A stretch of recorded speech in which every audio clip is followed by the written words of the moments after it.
ईमान पे कायम रहना है। मेरी प्यारी बहनों, कोई इंस्टाग्राम पे आया, कोई फेसबुक पे आया, कोई व्हाट्सएप पे आया, प्यार के दो मीठे बोल दिया, तुम ईमान छोड़ने को तैयार हो? अभी कल की खबर है, मोबाइल पर मेरे पास मैसेज आया, बरेली में एक मुसलमान लड़की, नाम था नेहा अंसारी, इस्लाम छोड़ के अपने गैर मुस्लिम बॉयफ्रेंड के साथ 3-4 महीने तक उसके साथ बगैर शादी के हरामकारी करती रही, ज़िना करती रही, जिसको आज की दुनिया में लिव इन रिलेशनशिप कहा जाता है। आज की दुनिया में हराम तरीके से मर्द और औरत को रहने के लिए एक बड़ा अच्छा सा लफ्ज़ तलाश किया गया, लिव इन रिलेशनशिप। याद रखो, इस्लाम में मर्द और औरत के दरमियान कोई लिव इन रिलेशनशिप की इजाजत नहीं है, कोई गर्लफ्रेंड बॉयफ्रेंड की इजाजत नहीं है। इस्लाम में एक ही रिश्ता है मर्द और औरत के बीच में ताल्लुक को जायज करने का, और वो निकाह का रिश्ता है। और मेरी बहनों, बड़े अदब के साथ तुमसे कहना चाहता हूं, बड़ी मोहब्बत के साथ कहना चाहता हूं, मैं कभी कभी जलसों में जाता हूं तो पता लगा जलसे में कोई लड़की किसी लड़के के साथ भाग गई। अफसोस होता है, दर्द होता है, तकलीफ होती है कि दीनी प्रोग्राम है, जलसा है, और वहां ये हरकतें हो रही हैं। मैं बड़े साफ अल्फाज में अपनी जवान बहनों से कहना चाहता हूं, जो लड़का तुमसे मोहब्बत का इकरार कर रहा है, इंस्टाग्राम पे तुमको मैसेज भेज रहा है, व्हाट्सएप पे मैसेज भेज रहा है, फेसबुक पे मैसेज भेज रहा है, अगर वो तुमसे सच्चा प्यार करता है तो वो जिना करके तुमको जहन्नम में लेके नहीं जाएगा, वो निकाह करके जन्नत का हम सफर बनाएगा। तुम नौकरानी नहीं हो, तुम महारानी हो, और महारानी से मिलने के लिए महारानी के पीए से मिलना पड़ता है, महारानी के गार्ड से मिलना पड़ता है। इस्लाम की नजर में औरत महारानी है, और महारानी का पीए कौन है? उसका बाप है, उसका भाई है, उसका गार्जियन है। आप से अगर कोई लड़का ये इकरार कर रहा है कि मैं तुमसे बहुत मोहब्बत करता हूं, तो प्रॉपर चैनल से आओ, सही रास्ते से आओ, मेरे वालिद के जरिए निकाह का पैगाम भेजो। मेरे वालिद तैयार हैं, मेरे गार्जियन तैयार हैं, मैं निकाह करके हलाल रिश्ते में तेरे साथ आऊंगी, मैं जिना करके हराम रास्ते से तेरे पास आके जहन्नम में तेरे साथ नहीं जाऊंगी।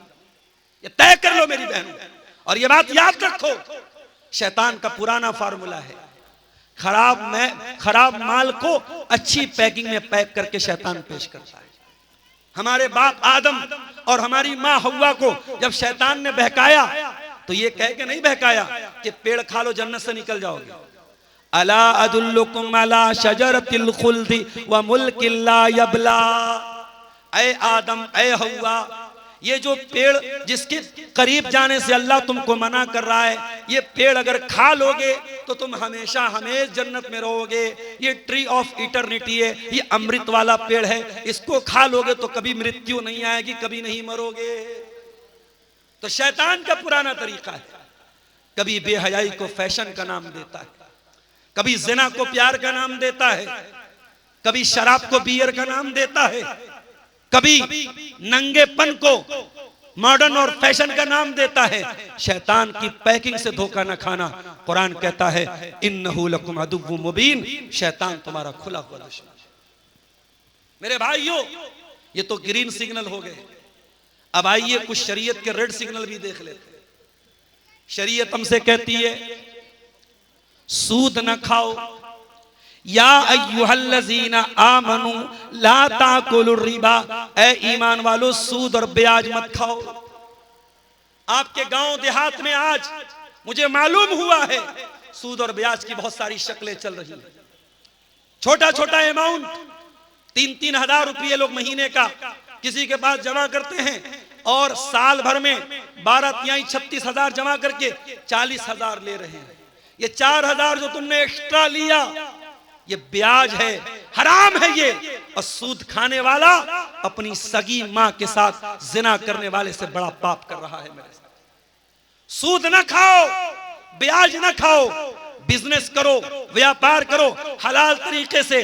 36 हजार का तुम 36 लाख बना लो, मगर हराम तरीके से अगर 36 हजार पे तुम 40 हजार ले रहे हो तो ये 4 हजार हराम की कमाई है जो अपने पेट में तुम डाल रहे हो। मेरे प्यारे से कुरान कहता है वला तक़रबुज़ ज़िना, ज़िना के करीब न जाना, ज़िना के पास भी न जाना। इसीलिए इस्लाम औरत को पर्दे में निकलने का हुक्म देता है।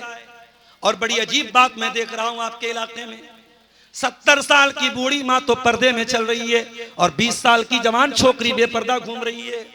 माँ बेचारी घूंघट भी डाले हुए है और चेहरा भी ढाके हुए है और कोई खास मेकअप भी नहीं है, और जवान लड़कियां मेकअप करके सज संवर के आ रही हैं, जलसे में आ रही हैं, प्रोग्राम में आ रही हैं।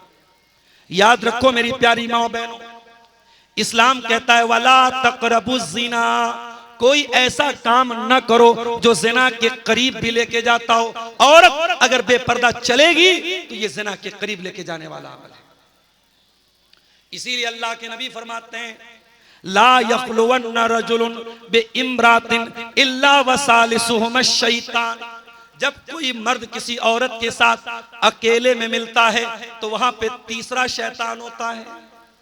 इसीलिए इस्लाम में कोई एजुकेशन की इजाजत नहीं है, लड़का लड़की साथ में पढ़े इसकी इजाजत नहीं है। छोटे बच्चे अलग बात है, लड़की बालिग हो गई लड़का बालिग हो गया तो साथ में पढ़े इसकी इजाजत नहीं है इस्लाम के अंदर। कुरान कहता है जिना के करीब न जाओ। और आज माफ करना, हमारी कौम में, हमारी समाज में हमारे जिना आम होता चला जा रहा है। अब तो वो दौर आ गया, लोग कहते मौलाना आज बहुत कम ऐसे लड़के मिलेंगे जिनकी कोई सेटिंग न हो, बहुत कम लड़कियां ऐसी मिलेंगी जिनका दामन गुनाहों से पाक और साफ। ऐसा दौर आ गया, हराम रिश्तों की ऐसी लाइन लग गई कि लड़के लड़कियों के साथ, लड़कियां लड़कों के साथ लगी हुई हैं। कुरान का ये रेड सिग्नल है, अपनी ख्वाहिशात को कंट्रोल करो, अपनी इच्छाओं को कंट्रोल करो। वला तक़रबुज़ ज़िना, ज़िना के करीब न जाओ। हाँ, जवान हो गए, लड़की जवान हो गई, शादी का इंतजाम करो। जहेज के चक्कर में ना पड़ो, बारात के चक्कर में ना पड़ो, हल्दी के चक्कर में ना पड़ो, मंगनी के चक्कर में ना पड़ो। सिंपल तरीके से निकाह करो, सुन्नत के मुताबिक निकाह करो, आसान तरीके से शादी करो। मुझे इसी इलाके के एक आदमी ने बताया कि आज ये भी हो रहा है, अगर बाप गरीब है, लड़की की शादी नहीं हो पा रही है तो कुछ घरों में लड़की को आजादी दे दी जाती है, तुझे जो पसंद आए तू भाग जा, हमसे कोई मतलब नहीं रहेगा। ऐसा भी हो रहा है। ये समाज में ये बेगैरती आ रही है कि लड़की के बाप को कोई फर्क नहीं पड़ता हमारी लड़की कहां जा रही है। गैरतमंद बनो मेरे भाइयों। बेगैरती और बेहयाई ये इस्लाम में शोभा नहीं देती है। इस्लाम का मानने वाला गैरतमंद होता है, इस्लाम का मानने वाला हयादार होता है। इसी तरीके से कुरान का रेड सिग्नल है। कुरान कहता है या अय्युहल्लज़ीना आमनू इन्नमल खम्रु वल मैसिरु वल अंसाबु वल अज़लामु रिज्सुम मिन अमलिश शैतान। शराब मत पियो, जुआ मत खेलो। नीतीश कुमार जी को कोई बता दे कि बिहार में शराबबंदी आज आपने कराई है, और पूरी दुनिया में शराबबंदी मेरे नबी ने 1400 साल पहले कराई थी, और आपको शराबबंदी का प्रचार करना पड़ रहा है, बड़े बड़े बैनर लगाने पड़ रहे हैं, और फिर भी इलीगल तरीके से बिहार में शराब बिक रही और पी जा रही है, और मुसलमान भी पी रहा है, गैर मुस्लिम भी पी रहा है। मगर मेरे नबी ने जब शराब को हराम किया था, मेरे नबी ने जब शराब को हराम किया था, कोई बैनर नहीं लगा, कोई लाउड स्पीकर लेके घूमा नहीं गया, कोई एडवर्टीजमेंट नहीं हुआ। कुरान की आयत नबी ने पढ़ के सुना दी, कुरान की आयत नबी ने पढ़ के सुना दी, शराब हराम है।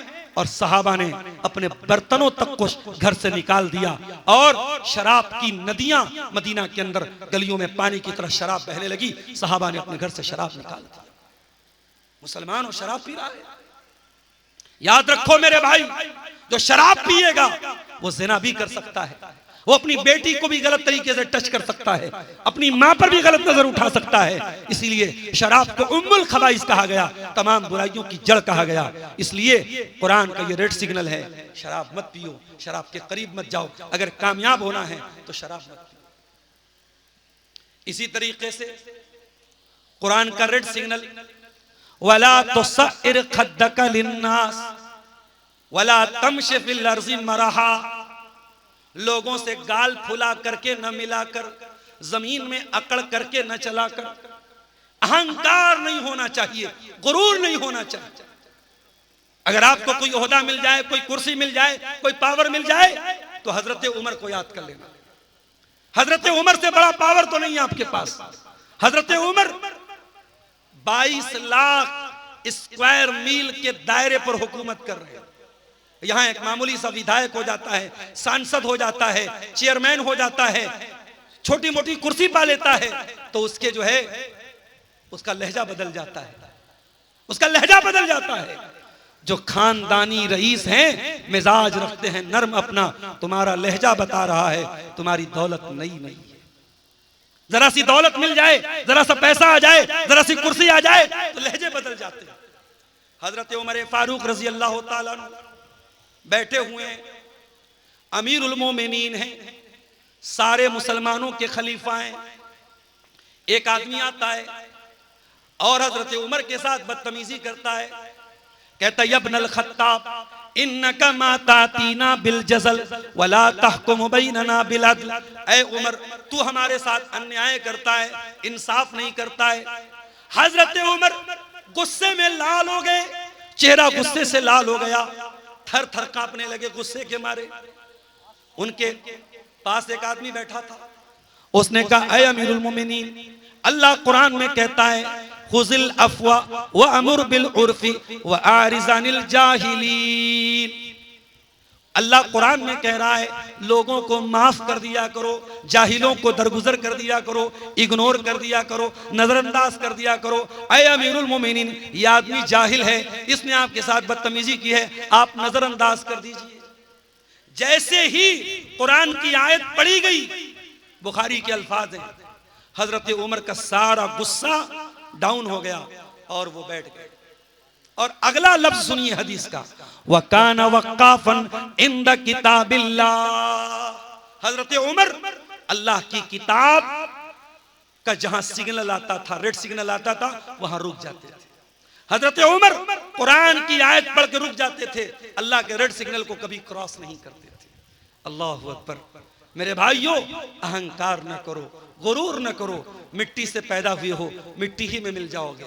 अल्लाह से दुआ है रब्बुल आलमीन हम सबको अहंकार से बचने की तौफीक अता फरमाए। अल्लाह हमारे दिलों में एक दूसरे के लिए अगर शिकवे शिकायतें हैं, अगर नफरतें हैं, अल्लाह उसको दूर फरमाए। आखिर में वक्त मेरा पूरा हो गया है, जाते जाते मैं आप सबसे अपील करता हूं कि आइए और मेरे हाथ पे इस मस्जिद के लिए, अल्लाह के इस घर के लिए आप जो भी दान दे सकते हैं, 1000, 500, 2000, 5000, वो आइए। मैं 5 मिनट आपके बीच में और बैठूंगा। मैं फौरन पटना से गाड़ी लेके आया हूं, मैं निकल जाऊंगा। बस 5 मिनट आप आइए और मेरे हाथ पे मैं इस सवाल का जवाब देने के बाद आपका जो दान है मस्जिद में वो दे करके और आपके हक में दुआ करके यहां से निकल जाऊंगा। सवाल आया है, सूडान में मुसलमान एक दूसरे पर जुल्म क्यों करते हैं? क्या इसकी पेशेनगोई अल्लाह के नबी ने की है और क्या यह कयामत की निशानी है? देखिए, सूडान का नाम लेके तो अल्लाह के नबी ने पेशेनगोई नहीं की है, लेकिन अल्लाह के नबी की हदीस है कि मेरे बाद काफिर मत हो जाना, यज़रिब बाज़ुकुम रिक़ाब बाज़, मेरे बाद तुम काफिर मत हो जाना, एक दूसरे की गर्दन मत मारने लगना।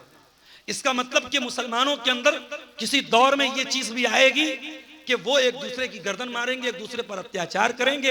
हो सकता है कि आज जो हालात सूडान में हैं या दुनिया के किसी भी मुल्क में जहां मुसलमान पर अत्याचार कर रहा है, वो इस हदीस की रोशनी में वो भी कयामत की एक निशानी है। और हम अल्लाह से दुआ करते हैं अल्लाह ताला हमें इस्लामी भाईचारे के हिसाब से रहने की तौफीक अता फरमाए। और चाहे इलेक्शन का मामला हो, चाहे हिंदुस्तान में अपने हुकूक के लिए लड़ने का कोई भी मामला हो, अल्लाह हमें मुत्तहिद होकर के, एक होकर के, जो फैसला हमारी कौम के हक में बेहतर है, जो हमारे हिंदुस्तान के हक में बेहतर है, जो हमारे भारत के हक में बेहतर है, हमें उसके हिसाब से अपनी तरकीब बनाने की और अपनी जो है प्लानिंग करने की अल्लाह हम सबको तौफीक अता फरमाए। और चूंकि बिहार में कल वोटिंग है और 14 को रिजल्ट भी आने वाला है, मैं दुआ करता हूं अल्लाह आपके इस सूबे का इक़्तिदार और हुकूमत अमन पसंद, इंसानियत पसंद और उन लोगों के हाथ में दे जो अमन और शांति के साथ इस स्टेट को और इस मुल्क को आगे लेके जाएं। अल्लाह जालिमों के जुल्म से, शरीरों के शर से हम सब की हिफाजत फरमाए।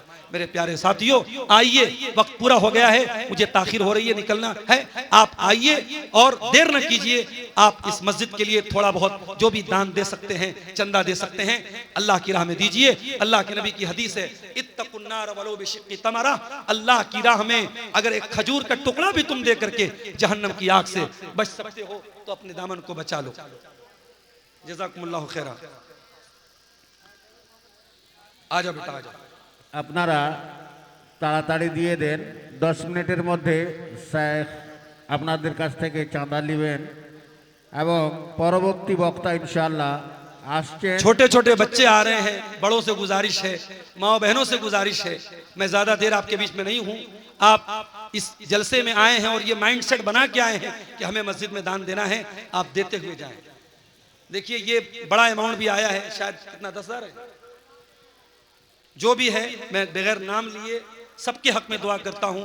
जिन्होंने 500 दिया है, जिन्होंने 10,000 भी दिया है, अल्लाह उनके चंदे को कबूल फरमाए, अल्लाह उनकी नेकियों को कबूल फरमाए, गुनाहों को माफ फरमाए। और जो लोग अपने मरहूमीन की तरफ से, अपने माँ बाप की तरफ से और अपने किसी रिश्तेदार जो इंतकाल कर चुके उनकी तरफ से अगर चंदा दे रहे हैं, अल्लाह उनके मरहूमीन की मगफरत फरमाए। अल्लाह इस चंदे के बदले जन्नतुल फिरदौस में आपका बेहतरीन महल तैयार करे। आइए आइए, अल्लाह की राह में दान देते जाइए, अल्लाह आप सबके चंदे को कबूल फरमाए।